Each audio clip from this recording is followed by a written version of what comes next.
In this Greenbelt Challenge, we've been asked to look at lab turnaround times from a project they conducted. We'll perform a graphical analysis that includes histograms, dot plots, and box plots.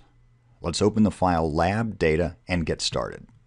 We'll focus on lab turnaround time, which is column D, and you'll notice that we have 20 observations before they did their project, and we also have 20 observations after they did their project. So we'll use that column as well. The first challenge was to create histograms. We'll start by going to Graphical Tools, Histograms and Descriptive Statistics, entire table next.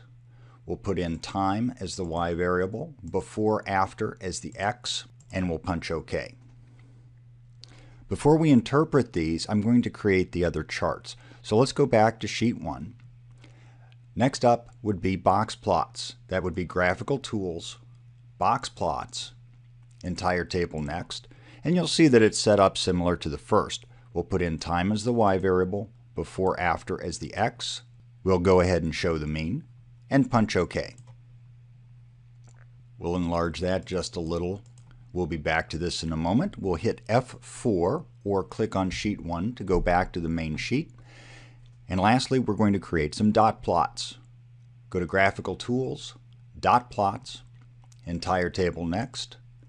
We'll use turnaround time as the Y, before, after as the X. Punch OK, and we get our dot plots. We'll enlarge that one as well.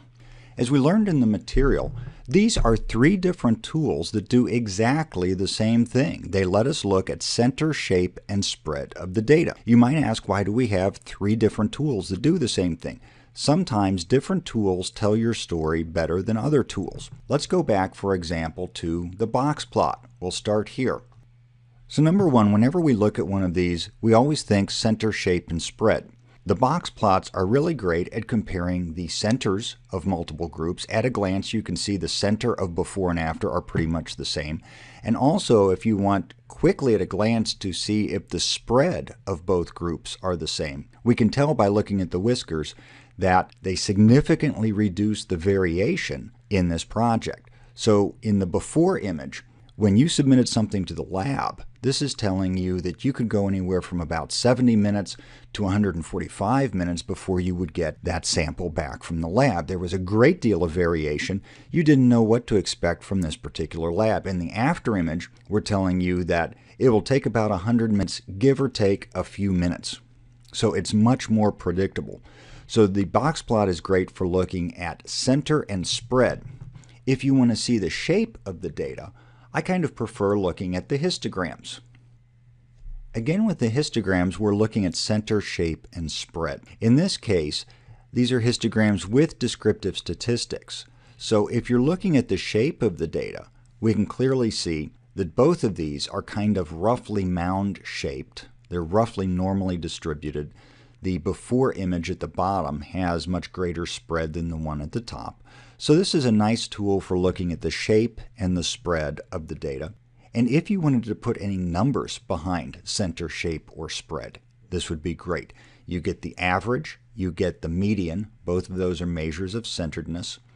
You get the standard deviation, the range, the minimum, maximum. All of those speak to the spread of the data. And the Anderson-Darling normality test, if you've not seen it yet, you will see it later in this course, tells us about the shape of the data. Is it roughly mound-shaped enough for our purposes?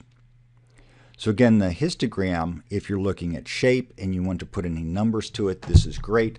The box plot is great for comparing centers and looking at spread. And then the dot plot, I think, is especially useful for highlighting outliers.